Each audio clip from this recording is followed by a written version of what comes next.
विधान परिषद निवडणुकीसाठी गुरुवारी मतदान होत असून पालकमंत्री जयकुमार गोरे की खासदार धैर्यशील मोहिते पाटील किंगमेकर ठरणार हे 22 तारखेला समजणार आहे। विधान परिषद निवडणुकीसाठी गुरुवारी मतदान प्रक्रिया घेण्यात येत आहे। प्रशासकीय यंत्रणा यासाठी सज्ज आहे। सोलापुरात 615 इतकी मतदार संख्या असून एकट्या भाजपकडे स्पष्ट बहुमत आहे, तर महायुती म्हणून निर्विवाद अशी मतदार संख्या दिसून येते। भाजप उमेदवार माजी आमदार राजेंद्र राऊत तर राष्ट्रवादी काँग्रेस शरदचंद्र पवार पक्षाचे उमेदवार वसंत देशमुख यांच्यात ही लढत होत आहे। राऊत यांच्यासाठी दस्तूरखुद्द पालकमंत्री जयकुमार गोरे यांनी मोठी मेहनत घेतली, तर इकडे वसंत देशमुख यांच्या उमेदवारीमुळे रंगत आणली ती खासदार धैर्यशील मोहिते पाटील यांनी। दोन उमेदवारात लढत होत असली तरी ही निवडणूक पालकमंत्री जयकुमार गोरे आणि खासदार धैर्यशील मोहिते पाटील यांच्या प्रतिष्ठेची ठरली आहे। विधान परिषद निवडणुकीत भाजपकडे बहुमत असलं तरी माजी आमदार प्रशांत परिचारक यांची नाराजी लपून राहिली नाही। याचबरोबर पक्षातील गटबाजीचा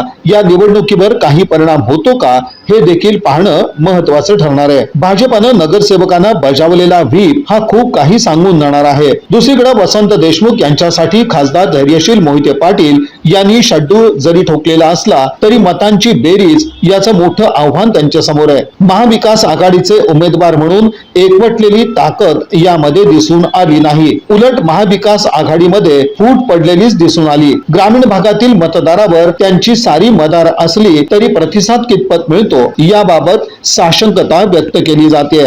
अशा सगळ्या परिस्थितीत पालकमंत्री जयकुमार गोरे आणि खासदार धैर्यशील मोहिते पाटील हे आमने सामने आहेत। विधान परिषद निवडणुकीत अपेक्षेप्रमाणे दोन्ही बाजूने रसद पुरवण्यात आली आहे। गुप्त पद्धतीने मतदान होणार असल्यानं कोण कोणाच्या बाजूने उभारतो आणि आपला कौल देतो हे पाहणं महत्त्वाचं ठरणार आहे। मुळात महानगरपालिकेतील मतदान हे निर्णायक ठरेल असा तर्क लावला जातोय। याचबरोबर पालकमंत्री जयकुमार गोरे यांनी पिंजून काढलेला मतदारसंघ आणि खासदार धैर्यशील मोहिते पाटील यांना असणारी अदृश्य शक्तीची आशा यातून किंग मेकर कोण ठरतं याचीच उत्सुकता विधान परिषद निवडणुकीच्या निमित्तानं राजकीय वर्तुळात दिसून येते। यासाठी गुरुवारी होणाऱ्या मतदानाकडे सर्वांचं लक्ष लागून राहिलं आहे।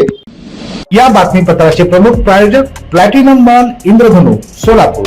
सोलापुरातील सर्वात प्रतिष्ठित इंद्रधनु सोसायटीचा नवीन भव्य कमर्शियल प्रोजेक्ट आता रेल्वे स्टेशनच्या अगदी शेजारी शहराच्या मध्यवर्ती ठिकाणी।